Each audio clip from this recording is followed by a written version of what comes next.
Hello అండి. ఇలాంటి designer frock కూడా కొత్త వాళ్ళు సైతం స్టిచ్ చేసే విధంగా డైరెక్ట్ అండి, పైన మధ్యలో కటింగ్ అది ఉండదు, డైరెక్ట్గా పైనుంచి కిందకే కటింగ్ వస్తుంది.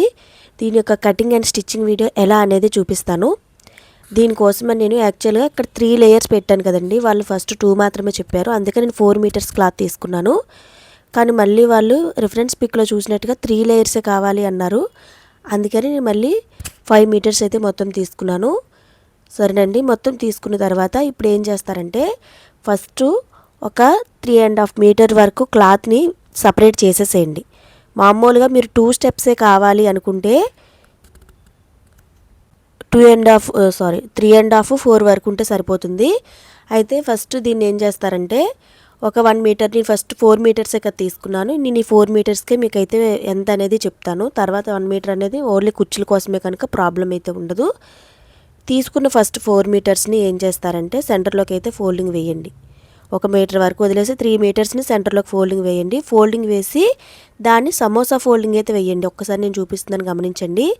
ఫస్ట్ 3 మీటర్స్ క్లాత్ని సెంటర్లోకి మడత పెట్టి దాన్ని సమోసా ఫోల్డింగ్ టైప్లో ఇదిగోండి ఇలా ఫోల్డింగ్ అయితే వేయండి. కాటన్ కదా, కొంచెం ముత్తగ్గా ఉంది, వినటం లేదు చెప్పిన మాట ఫస్ట్లో. తర్వాత మళ్ళీ ఫోల్డింగ్ వేసేసాక చెప్పినట్లు వినింది, అంటే మనం ఎలా వేస్తే అలానే ఉందన్నమాట. ఓకేనా. సమోసా ఫోల్డింగ్ ఎలా వేశారు, క్లోజ్డ్ ఉండేది మన వైపు పెట్టండి, ఓపెన్ ఉండేది ఒకసారి మళ్ళీ మీకు చెప్తున్నాను చూడండి. మన సైడ్కి వచ్చేసరికి మొత్తం 4 కూడా క్లోజ్డే ఉండాలన్నమాట. ఓపెన్ అటువైపు 2 ఓపెన్ ఉంటే ఒకటి క్లోజ్డ్ ఉంటుంది. ఓకేనండి. ఫస్ట్ ఏం చేస్తారంటే స్ట్రైట్గా ఒక లైన్ అయితే కొట్టండి. లైన్ కొట్టేటప్పుడే గమనించండి, అది స్ట్రైట్గా ఉండాలి. కొట్టేసి ఇది బోట్ నెక్ వస్తుందండి, అందుకని షోల్డర్ వచ్చేసి 6.5 అయితే తీసుకున్నాను. మీరు 6.5 వరకు తీసుకోండి. కొంచెం హెవీ పర్సనాలిటీ అయితే 7 ఇంచెస్ వరకు తీసుకోండి. సరేనండి. అదే 6.5ని కిందకు కూడా తీసుకోండి. కిందకు కూడా తీసేసుకొని నేను ఏ విధంగా అయితే చూపిస్తున్నానో అదే విధంగా బాక్స్ లాగా అయితే ఫోల్డింగ్ వేయండి. ఇక్కడికి వచ్చేసరికి 1.5 ఇంచ్ వరకు తీసుకున్నాను. తీసుకొని దాన్ని రౌండ్గా అయితే మార్కింగ్ చేసేస్తున్నాను. ఏమైనా అర్థం కాకపోతే కామెంట్స్లో అడగండి, నేను క్లియర్ చేసే అవకాశం ఉంటే చేస్తాను. ఓకేనండి. అండ్ ఈ యొక్క హార్మ్ హోల్ ఎంత ఉన్నింది అనేది అంత మార్కింగ్ అయితే చేయండి. మొత్తం 14 ఉందండి. 14కి పైన 1/2 ఇంచ్ ఫస్ట్ ఖర్చుకి అయితే తీసేసేయండి. మనం షోల్డర్ జాయింట్ కోసం అయితే తీసేసి ఈ 14లో సగం ఎంత 7కి మనం ఏం చేయాలంటే 1/2 ఇంచ్ అనేది యాడ్ చేయాలి కంపల్సరీ. మెజర్మెంట్స్ మీద కుట్టేదానికి 1/2 ఇంచ్ కంపల్సరీ లూజ్ అయితే ఇవ్వాలండి. అందుకని 7.5 వరకు మార్కింగ్ చేశాను. సరేనండి. అండ్ ఫస్ట్ ఏం చేస్తారంటే 8 ఇంచెస్కి ఒక మార్కింగ్ చేయండి. అండ్ 13.5కి ఒక మార్కింగ్ అయితే చేయండి. ఈ 2 మార్క్స్ అయితే సరిపోతుంది. కొంచెం పెద్దవాళ్ళకైతే ఏం చేస్తారంటే 9 ఇంచెస్ వరకు తీసుకోండి. కిందకి వరకు వచ్చేసరికి 13.5 రెండు సరిపోతాయండి ఈ మెజర్మెంట్స్లో అయితే. ఇప్పుడు ఏ విధంగా అయితే చూపించానో అదే విధంగా స్ట్రైట్గా లైన్స్ అయితే తీసుకోండి. లైన్స్ తీసుకున్న తర్వాత యాక్చువల్గా మీ చెస్ట్ యొక్క లూజ్ ఉంటే మార్కింగ్ చేయండి. చెస్ట్ యొక్క లూజ్ లేకపోతే మనం డైరెక్ట్గా వేస్ట్ మార్క్ అయితే చేసేసుకోవచ్చు, దాని నుంచి ప్రాబ్లం అయితే ఉండదు. సరేనండి. ఇప్పుడు చూడండి వేస్ట్ అనేది ఎంత వచ్చిందంటే మీ యొక్క వేస్ట్ ఎంత వచ్చిందో దాన్ని 4 భాగాలు అయితే చేసి 1/2 ఇంచ్ లూజ్ అయితే పెట్టండి. సరేనండి. మొత్తం 6.5 వచ్చింది. 6.5 వస్తే దానికి 1 ఇంచ్ అయితే యాడ్ చేశాను. ఎందుకంటే వాళ్ళు నడుము దగ్గర కొంచెం లూజ్ అనేది ఎక్కువ కావాలి అన్నారు. అంటే రిబ్బన్స్ పెట్టుకుంటామండి, మాకు కొంచెం లూజ్గానే ఉండాలి, పిల్లలు తీసి వేసుకోవడానికి కంఫర్టబుల్గా ఉంటుంది, అందుకని మాకు కొంచెం లూజే ఉంచండి అన్నారు. ఆ ఉద్దేశంతో నేను 1 ఇంచ్ వరకు లూజ్ పెట్టేసి 2 ఇంచ్ ఖర్చు పెట్టేసి దానికి కూడా మార్కింగ్ అయితే చేసేసాను. మార్కింగ్ చేసేసిన తర్వాత ఫస్ట్ మార్కింగ్ కాకుండా 2 ఇంచ్ ఖర్చు పెట్టాను కదా, ఆ ఖర్చు మార్కింగ్ చేయాలండి. కాకపోతే ఇప్పుడు హైట్ అనేది నేను మార్కింగ్ చేసేస్తున్నాను. ఒక్కసారి అయితే చూడండి. మొత్తం హైట్ మొత్తం హైట్ వచ్చేసి 43.5 అండి. ఆ 43.5ని నేను టేప్ ఎక్కడ పెడుతున్నానో ఒక్కసారి అయితే గమనించండి. మన వైపు ఈ చివర అంటే క్లోజ్డ్ వైపు టేప్ పెడుతున్నాను. ఆ కోణి దగ్గరే టేప్ పెట్టి టేప్ని రౌండ్గా తిప్పుతూ 43.5కి మార్కింగ్ అయితే చేసేసేయండి. మార్కింగ్ చేసిన తర్వాత ఒకసారి చూడండి, నేను టేప్ని ఎలా తిప్పుతున్నాను. కోని ఈ చివర మాత్రమే ఉండాలి. మామూలుగా అయితే మనం సమోసా కటింగ్కి రౌండ్గా మారుస్తూ మార్కింగ్ చేస్తాం, దీనికి అలా కాదు. మన వైపు ఈ చివరన మాత్రమే టేప్ ఉంచి రౌండ్గా మీ యొక్క హైట్ ఎంత వచ్చిందో ఆ హైట్ని, ఫుల్ హైట్ని మీరు ఎంతవరకు డ్రెస్ పెట్టుకోవాలనుకుంటున్నారో ఆ హైట్ని అయితే మార్కింగ్ చేయండి. మరొకసారి చూపిస్తున్నాను చూడండి. అదండి, అలా టేప్ మార్చకుండా ఈ చివరికి మాత్రమే పెట్టి మొత్తం మార్కింగ్ అయితే చేసేసేయండి. మొత్తం మార్కింగ్ చేసేసిన తర్వాత మార్కింగ్ చేసిన దాని ప్రకారం కటింగ్ అయితే చేయాలండి. ఇప్పుడు ఏం చేస్తారంటే ఈ చివరి ఉంది కదా 2 ఇంచ్ ఖర్చుకు పెట్టామే, అక్కడి నుంచి ఆ చివరికి మీకు గెయిర్ కొంచెం ఎక్కువ కావాలి అంటే ఆ చివరికి అనమాట. ముందే చెప్తున్నానండి, మీకు కనుక క్లాత్ తక్కువ ఉండి కుర్చీలు అసలు పూర్తిగా కుర్చీలు వద్దు అనుకుంటే మాత్రం ఈ కటింగ్ అయితే సరిపోతుంది.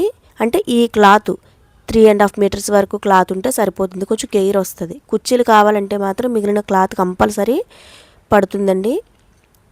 సరేనా?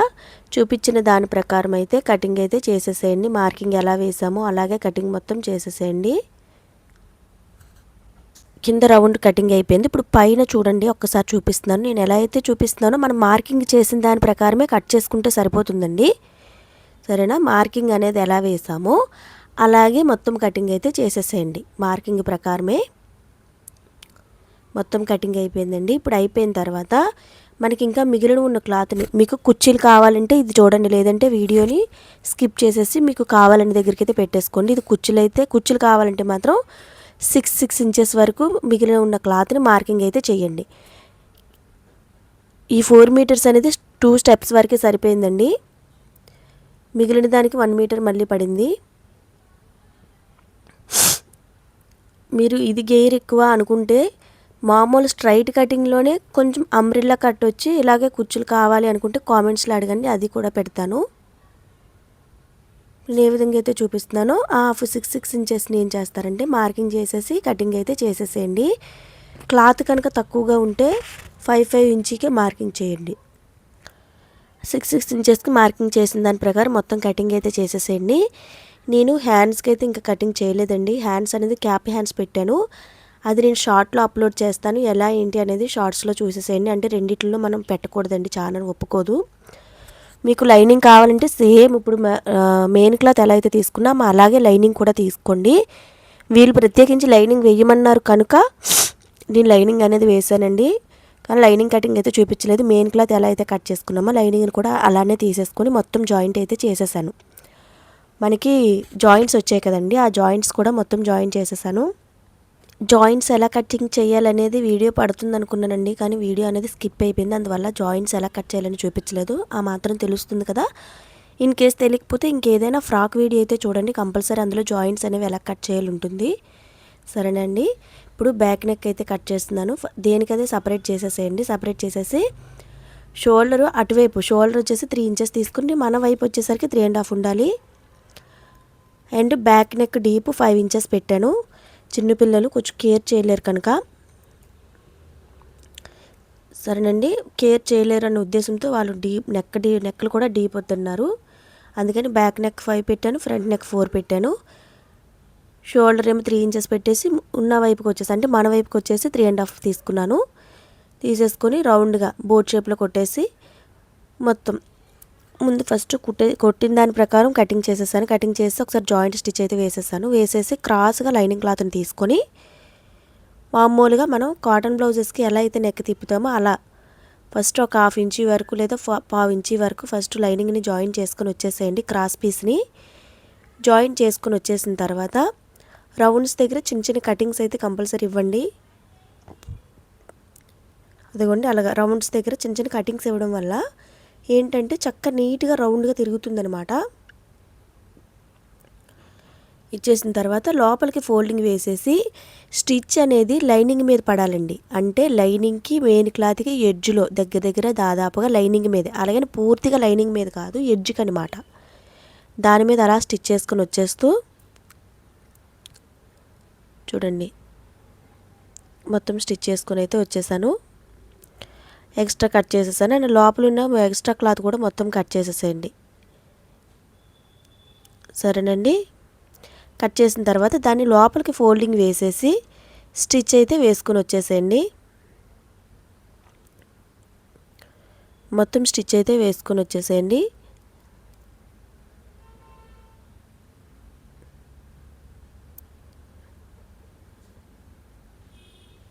మొత్తం స్టిచ్ వేసుకొని వచ్చేసిన తర్వాత ఇదిగోండి ఇలా వచ్చింది. ఇప్పుడు ఫ్రంట్ నెక్కి అయితే చూపిస్తున్నాను. ఇంకా నేను లైనింగ్ జాయింట్ కింద జాయింట్లు ఏవి చూపించలేదండి, ఎందుకంటే మీకు లైనింగ్తో నేను చెప్పలేదు. అందుకని సేమ్ కటింగ్ కూడా మెయిన్ క్లాత్ ఎలా అయితే కట్ చేసామో లైనింగ్ అలాగే తీసేసేయాలి. మొత్తం 6.5లో అటువైపు షోల్డర్కి 3 ఇంచెస్ తీసేసుకొని దీనికి కూడా సేమ్ ఇప్పుడు దానికి ఎలా అయితే మార్కింగ్ చేసామో దీనికి అలాగే నెక్ డీప్ వచ్చేసి 4 ఇంచెస్ తీసుకున్నాను. అండ్ డౌన్కి వచ్చేసి 3.5 అయితే తీసుకున్నాను. తీసేసుకున్న తర్వాత దాన్ని కూడా బాక్స్లో కొట్టేసి రౌండ్గా కట్ చేసేసానండి. దీనికి కూడా బోర్డ్ షేప్లో రౌండ్గా కట్ చేసేసేయండి. జస్ట్ మీకు కుర్చీలు ఏవి వద్దు అనుకుంటే 3 మీటర్స్లో అయితే అయిపోతుంది. క్యాప్ హ్యాండ్స్కి అవ్వదు, క్యాప్ హ్యాండ్స్కి కొంచెం క్లాత్ ఎక్కువే పడుతుంది. సరేనండి, జస్ట్ ఏ కుర్చీలు వద్దు ఇలాగే కుట్టుకోవాలి అనుకుంటే మాత్రం 3 ఇంచెస్తో అయిపోతుంది, 3 మీటర్స్తో అయితే సరిపోతుంది. మీకు ఓన్లీ ఈ కుర్చీలు వద్దు ఏమీ వద్దు కొంచెం పెద్దవాళ్ళకి సేమ్ మోడల్లో కావాలి అంటే కామెంట్స్లో అడగండి, నేను కంపల్సరీ నాకైనా నేను స్టిచ్ చేసుకొని చూపిస్తాను. సరేనండి, ఇప్పుడు ఏం చేస్తారంటే స్ట్రైట్గా పీస్ తీసేసుకొని దాన్ని ఒక 1/4 ఇంచు వెడల్పులో అయితే ఒక క్లాత్ని అయితే స్టిచ్ చేసుకోండి. స్టిచ్ చేసేసుకొని ఇదిగోండి కొంచెం పొడవుగా తీసుకోండి. స్టిచ్ చేసుకున్న తర్వాత ఒక్కసారి ఫోల్డింగ్ ఎలా వేస్తున్నానో గమనించండి. అదిగోండి అలా పెట్టేసి ఒకసారి 2 సమానంగా పెట్టుకోండి. ఫస్ట్ అటెంప్టే రాదండి, 1కి 2 సార్లు అయితే ట్రై చేయండి. ఇలా పెట్టేసి ఇదిగోండి గమనిస్తున్నారు కదా, అలా పెట్టేసుకొని ఫస్ట్ మిడిల్లోకి అయితే స్టిచ్ వేసేసేయండి. అలా వస్తుందన్నమాట. మీకు చూపించడం కోసమని నేను చూపిస్తున్నాను. అంటే డైరెక్ట్గా స్టిచ్ వేసేద్దాం అనుకున్నాను, కానీ ఒకవేళ క్లాత్ ఏమైనా జారితే మళ్ళీ మొత్తం ఓపెన్ చేయాలి, ఆ ప్రాసెస్ ఎక్కువైపోతుందన్న దీంతో 2 ఈక్వల్గా ఉన్నాయా లేవా అనేది నీట్గా పెట్టేసి ఫస్ట్ ఒక్క స్టిచ్ వేసానంటే మరీ ఎక్కువ వేయలేదు, జస్ట్ జాయింట్ కోసమే ఒక్క స్టిచ్ వేసాను. ఎందుకంటే దాని మీద ఎలాగో రఫ్ చేస్తాను, అందుకని ఇక్కడ రఫ్ చేసి అక్కడ రఫ్ చేస్తే థ్రెడ్ అనేది ఎక్కువ కనిపించేస్తుంది. మిడిల్లోకి ఒక మార్కింగ్ అయితే పెట్టండి. మిడిల్లోకి ఇలా మార్కింగ్ పెట్టేసిన తర్వాత ఇదిగోండి దీన్ని ఆల్రెడీ మనం స్టిచ్ చేసిన దాన్ని జాయింట్ అయితే చేసేసేయండి. కొంచెం రఫ్ అయితే చేయండి, ఊడిపోతుంది. చివరనే పెట్టండి. జస్ట్ అదిగోండి నేను ఏ విధంగా అయితే పెడుతున్నానో అదే విధంగా పెట్టేసి కొంచెం రఫ్ అయితే చేసేసేయండి. రఫ్ చేసేసి మరి ఎక్కువ హైట్ బాగోదండి, అందుకని కొంచెం తగ్గించేసాను.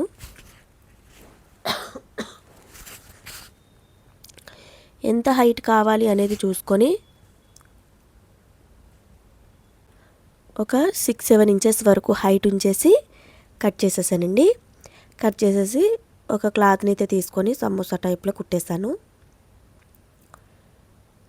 ఇది ఎలా కుట్టాలి ఎలాగో మీకు తెలిసిందే కదా. ఇలా అయితే రెండిటికి కూడా స్టిచ్ చేసేసేయండి. ఇదిగోండి దీనికి కూడా అలాగే సేమ్ స్టిచ్ వేసేసేయండి. స్టిచ్ వేసేసిన తర్వాత ఇదిగోండి ఇలా అయితే వచ్చింది. ఇప్పుడు రిబ్బన్స్ అండి, బ్యాక్ కట్టుకునే రిబ్బన్స్ అనేవి ప్రిపేర్ చేస్తున్నాను. మనకి క్లాత్ అనేది పైన క్రాస్గా కట్ చేసాం కదా, అక్కడ మిగిలి ఉన్న క్లాత్ అండి ఇది, దాన్నే మీరు పెట్టేసుకోండి. ఎందుకంటే అది సేమ్ రిబ్బన్ షేప్ టైప్లో దగ్గర 2 రిబ్బన్స్కి సరిపడినట్టే వచ్చిందండి. అదే క్లాత్ని తీసుకొని నేను చూపించిన విధంగా మిడిల్లోకి ఫోల్డింగ్ వేసేసి కటింగ్ అయితే చేసేసేయండి. చూసారు కదా, సేమ్ రిబ్బన్ షేప్లో దాదాపుగా వచ్చింది. ఇంక అందుకని ఆ క్లాత్ని తీసుకున్నాను, వేస్ట్గా మరొక క్లాత్ ఎందుకు తీయటమని. అంటే క్రాస్గా స్టిచ్ వేయండి. ఫస్ట్ గమనించారో లేదో, నేను ఏ విధంగా అయితే క్రాస్గా స్టిచ్ వేస్తున్నానో అదే విధంగా క్రాస్గా స్టిచ్ వేసేసి డబుల్ స్టిచ్ వేయండి. అండ్ చివర రఫ్ అయితే చేయండి. అండ్ క్రాస్గా స్టిచ్ వేసాం కదా, ఎక్స్ట్రా ఉన్న క్లాత్ని కట్ చేసేసి ఇలా మిడిల్లోకి ఒకసారి క్లాత్ ఇలా పట్టుకోండి, పెద్దగా ఉన్న వైపు ఇలా పట్టుకొని ఏదైనా సూదిగా ఉన్నది ఇలా పెట్టేసి క్లాత్ను లోపలికి తోస్తూ బయటకైతే లాగండి. నేను ఎలా తిప్పానో గమనిస్తున్నారు కదా. ఇదిగోండి ఇలా అయితే బయటికి లాగేసేయండి. లాగేసిన తర్వాత మొత్తం సెట్ చేయండి. అంటే ఆ లోపల చివర్లో కోనీలు ఉన్నాయి కదా, కోనీల్లో క్లాత్ బయటికి నీట్గా రావడం కోసమని మళ్ళీ ఒక్కసారి ఆ సూదిగా ఉండేదాన్ని లోపలికి తోసి 2 కోనీలకి ఒకసారి, అంటే లోపల ఇంకేమైనా క్లాత్ కోనీల దగ్గర క్లాత్ అనేది ఉంటే బయటకి అయితే వచ్చేస్తుంది. వచ్చేసిన తర్వాత దాన్ని ఏం చేస్తారంటే ఎడ్జ్ కుట్ అయితే వేసేసేయండి. ఇదిగోండి ఇలా అనడం వల్ల మొత్తం క్లాత్ అనేది బయటకు వచ్చేస్తుంది. ఇప్పుడు నీట్గా సాఫ్ట్గా చేసేసి ఎడ్జ్ కుట్ అయితే వేసుకొని వచ్చేసేయండి. ఇలాంటి డిజైనర్ ఫ్రాక్స్ చాలా పెట్టానండి ఛానల్లో, ఒకసారి అయితే చూడండి. మీకు ఏదైనా కావాలి అనుకుంటే మొత్తం పైనుంచి ఎడ్జ్ కుట్ అయితే వేసుకొని వచ్చేసేయండి. ఎడ్జ్ కుట్ వేసుకొని వచ్చేసిన తర్వాత సెకండ్ వన్ కూడా అలాగే ప్రిపేర్ చేసేసుకోండి. అంటే చివర కొంచెం దళసరి ఎక్కువగా ఉంది, అందుకని దాన్ని కట్ చేసేసాను. అండ్ ఎక్కడైనా థ్రెడ్స్ అనేవి ఉంటే అవి కూడా కట్ చేసేసేయండి. దీన్ని కూడా అలాగే ప్రిపేర్ చేసేయండి. 2 ప్రిపేర్ చేసేసానండి. 2 ప్రిపేర్ చేసేసిన తర్వాత ఫ్రంట్ పార్ట్ని అయితే తీసుకోండి. ఫ్రంట్ పార్ట్ తీసేసుకొని కరెక్ట్గా నడుము మనకి ఉంది కదండి, వేస్ట్ దగ్గర దీన్ని అయితే జాయింట్ చేయండి. గమనిస్తున్నారా, నేను లోపలికి రిబ్బన్ అనేది పెట్టాను. ఎలా పెట్టానో గమనిస్తూ స్టిచ్ అయితే వేసేసేయండి. యాక్చువల్గా నేను ఎప్పుడు రిబ్బన్స్ పెట్టమన్నా ఫస్ట్ ప్రతిసారి కూడా రిబ్బన్స్ అనేవి మర్చిపోవటం, మళ్ళీ స్టిచ్ ఓపెన్ చేయడం, మళ్ళీ రిబ్బన్ కుట్టి అతికించడం అనండి. కానీ ఈసారి ఏంటో మర్చిపోకుండా కంపల్సరీ ఫస్ట్ రిబ్బనే కుట్టి జాయిన్ చేసేసాను. ఇప్పుడు ఫ్రంట్ పార్ట్కి రెండిటికి మధ్యలో ఫోల్డింగ్ వేసేసి ఒక్కసారి లో షేప్ అయితే తీసేసేయండి. ఇవన్నీ మొత్తం లో షేప్ అయితే తీసేసాను. లో షేప్ అయిపోయిన తర్వాత ఇప్పుడు షోల్డర్స్ 2 జాయిన్ చేసేసేయండి. అండ్ కుచ్చుల కోసం అండి, కుచ్చులు అనేవి ఆల్రెడీ మనం కట్ చేసుకుని ఉన్నవన్నీ మొత్తం జాయిన్ చేసేసేయండి. జాయిన్ చేసేసి చివర అంచు కూడా ఫోల్డ్ చేసుకొని కుట్టుకొని వచ్చేయండి. ఇదిగోండి మొత్తం జాయిన్ చేసేసి చివర అంచు కూడా నేను కుట్టుకొని వచ్చేసాను. ఇప్పుడు డ్రెస్కి డౌన్ పార్ట్లో ఒకసారి పెట్టి చూడండి, ఫస్ట్ ఎంతవరకు వచ్చింది ఏంటి అనేది హైటు పెట్టి చూసి ఫస్ట్ చూడండి. ఒక పావు ఇంచి కిందకి దిగిన ప్రాబ్లం ఉండదండి, పైకి అయితే రాకూడదు. మన మెయిన్ క్లాత్ కింద డ్రెస్ క్లాత్ అనేది కనిపించకూడదు. పైన ఫస్ట్ మీరు తీసుకున్న క్లాత్ ఎంత పొడుగుందో దానికి ఒక మార్కింగ్ చేసి ఒక హాఫ్ ఇంచికి డౌన్కి ఇంకొక మార్కింగ్ అయితే చేయండి. ఒక్కసారి ఇప్పుడు మెజర్మెంట్ అయితే తీయండి. 4.5 వచ్చిందండి. ఆ 4.5ని రౌండ్గా మార్కింగ్ చేసుకొని అయితే వచ్చేసేయండి. ఎందుకంటే ఇప్పుడు మార్కింగ్ చేసిన దాని మీద స్టిచ్ అయితే వేసుకొని రావాలి. సేమ్ క్లాత్ ఎంత ఉందో మళ్ళీ కిందకెందుకు మళ్ళీ మార్కింగ్ చేసాం అనుకుంటున్నారా? మనం బయటికి కనిపించకుండా అంటే పైకి పెట్టి కుచ్చులు కుట్టి మళ్ళీ దాన్ని కిందకి తిప్పేసి ఎడ్జ్ కుట్ అనేది వేస్తాము, అందుకోసమని. ఇప్పుడు రివర్స్ పెట్టుకోండి. మనం కుర్చీల కోసం తీసుకున్న క్లాత్ని రివర్స్ పెట్టి పైకి పెట్టండి. అదిగోండి నేను చెప్పేది అర్థమవుతుంది కదా. నేను చెప్పే మాటలు ఏమైనా తడబాటు ఉన్నా కూడా మీకు చూసే దాంట్లో క్లియర్గా అర్థమవుతుంది. అదే పైన మార్కింగ్ దగ్గర కానీ పెడితే ఏమవుతుందంటే కొంచెం మీదకి అనేది వచ్చేస్తుంది. సో కింద మనం ఎక్కడైతే మార్కింగ్ పెట్టామో ఇప్పుడు 4.5 మార్కింగ్ చేసుకొచ్చాం కదా, దాని మీద స్టిచ్ అనేది కంపల్సరీ పడాలండి. కుర్చీలు పెట్టుకొని అయితే రండి. ఒక చిన్న కుర్చీలు అనేవి క్లాత్ కానీ తక్కువ ఉంటే కొంచెం దూరం పెట్టేసేయండి. ఎలా అయినా కనిపిస్తుంది నీట్గానే. అలా కుర్చీలు మొత్తం కానీ గీత మీదే 4.5కి మార్కింగ్ చేసిన గీత మీద కుర్చీలు అనేవి మొత్తం పెట్టుకొని వచ్చేసేయండి. సేమ్ ఇదే విధంగా 3 స్టెప్స్ కూడా, సెకండ్ స్టెప్ కూడా 4.5కే సరిపోతుందండి. ఎందుకంటే మనం మొత్తం కుర్చీల కోసమని 6 ఇంచెస్ తీసుకున్నాం కనుక అన్నిటికీ 4.5 సరిపోతుంది. ఇదిగోండి మొత్తం కుట్టుకొని వచ్చేసిన తర్వాత పైన ఎడ్జ్ కుట్ అనేది వేసుకొని వచ్చేసేయండి. నీట్గా చూసుకుంటూ ఆ కుర్చీల్లోకి వెళ్ళిపోతుందండి పాదం, అది చూస్తూ గమనిస్తూ అలా సర్దుకుంటూ, అదిగోండి చూసారు వెళ్ళిపోయింది. సర్దుకుంటూ మొత్తం ఎడ్జ్ కుట్ అయితే వేసుకొని వచ్చేసేయండి. ఇప్పుడు సెకండ్ దండి చూపిస్తున్నాను. సెకండ్ది కూడా సేమేనండి. ఇది కూడా ఆల్రెడీ మనం స్టిచ్ చేసి ఉన్న దాని మీదకే రావాలి. అందుకని ఒక్కసారి ఇది ఒరిజినల్గా మళ్ళీ మడత పెడుతున్నాను, అదే మార్కింగ్ చేస్తున్నాను. అండ్ హాఫ్ ఇంచ్ మళ్ళీ డౌన్కి అయితే మార్కింగ్ చేస్తున్నాను. మార్కింగ్ చేసి మరొకసారి అయితే మళ్ళీ చూస్తున్నాను. చూసారు కరెక్ట్గా 4.5 వచ్చింది. సేమ్ ఇది కూడా 4.5కి మార్కింగ్ చేసేసుకోండి. మొత్తం ఫ్రంట్ బ్యాక్ కూడా మీకైతే నేను 1 సైడే చూపించాను. కుర్చీలు అనేవి 2 సేపులు చూపించడం టైం వేస్ట్ అవుతుంది. సేమ్ దీనికి కూడా రివర్స్లో పైకి పెట్టేసి ఆ 4.5 ఇంచుకి మార్కింగ్ ఎక్కడైతే చేసామో అక్కడే కుర్చీలు అనేవి పెట్టుకొని వచ్చేసేయండి. కానీ ఫ్రాక్ స్టిచ్ చేసిన తర్వాత చాలా బాగుందండి. ఇక్కత్ క్లాత్లు అండి ఇవి. ప్యూర్ కాటన్ అంటే సమ్మర్ వస్తుంది కదా, ఆ ఉద్దేశంతో ఎవరైనా కుట్టుకుంటారన్న దీంతో నేనైతే చూపిస్తున్నాను. ఇదిగోండి మొత్తం అయిపోయింది ఇది కూడా. అండ్ థర్డ్ కూడా సేమ్ 4.5కి మార్కింగ్ చేసేసి థర్డ్ వన్ కూడా అలాగే స్టిచ్ వేసేయండి ఫ్రంట్ బ్యాక్. అయిపోయిందండి. ఇంకా అయిపోయిన తర్వాత డైరెక్ట్ స్టిచ్ అయితే వేసుకుని వచ్చేసేయండి. నేను అయితే మీరు మార్కింగ్ అనేది మీరు లైనింగ్ వేసుకోవాలి అనుకుంటే ఫస్ట్ మార్కింగ్ అనేది లైనింగ్ మీద మార్కింగ్ చేసేసి మెయిన్ క్లాత్ అనేది తీసేసేయండి. అలా కాకుండా మీరు అసలు లైనింగే స్కిప్ చేసేస్తే మాత్రం డైరెక్ట్ క్లాత్ మీద ఎలాగో మార్కింగ్ వేస్తాం కదా, మార్కింగ్ అనేది మనకి క్లియర్గానే కనిపిస్తుందండి. మార్కింగ్ మీదే స్టిచ్ వేసుకొని వచ్చేసేయండి. నో ప్రాబ్లం అండి, ఎటువంటి ప్రాబ్లం ఉండదు. మొత్తం కింద వరకు కూడా మొత్తం స్టిచ్ వేసుకొని అయితే వచ్చేసేయండి, ఇటు అటువైపు కూడా. సరేనండి, ఇదిగోండి మొత్తం స్టిచ్ అయితే వేసుకొని వచ్చేసాను. మళ్ళీ చూపిస్తున్నాను, ఒకసారి చూడండి. మీకు నేను చెప్పేది అర్థమవుతుంది కదా, అంటే దారం కుట్టుపడలేదు అందుకని మళ్ళీ వేశాను. అండ్ మరొక స్టిచ్ కూడా వేసుకొని వచ్చేసేయండి. మీ యొక్క హ్యాండ్ లూజు క్యాప్ హ్యాండ్స్కి ఎప్పుడైనా లూజ్గా ఉండాలండి, సరేనా. క్యాప్ హ్యాండ్స్ కానీ చూడకపోతే ఒకసారి ఛానల్ అయితే చూడండి. మీకు క్యాప్ అనే కాదు, క్యాప్కి అయితే కొంచెం ఎక్కువ క్లాత్ పడుతుంది. లేదు నార్మల్ హ్యాండ్సే కావాలి అనుకుంటే నార్మల్ హ్యాండ్స్ ఎప్పటిలాగా 10 ఇంచెస్ మీరు ఎప్పుడు ఎలా అయితే కుట్టుకుంటారో అలాగే పెట్టేసుకోండి. ఇంతేనండి. అటు కూడా సైజ్ చేసేసేయండి. ఇదిగోండి వేసుకున్న తర్వాత ఇలా వచ్చింది మా పాపకి, అంటే మా పిన్ని వాళ్ళ పాప, మా చెల్లికి. సరే అండి, నచ్చినట్లయితే కంపల్సరీ వెళ్ళే ముందు షేర్ చేయండి, లైక్ చేయండి, సబ్స్క్రైబ్ చేసుకోండి.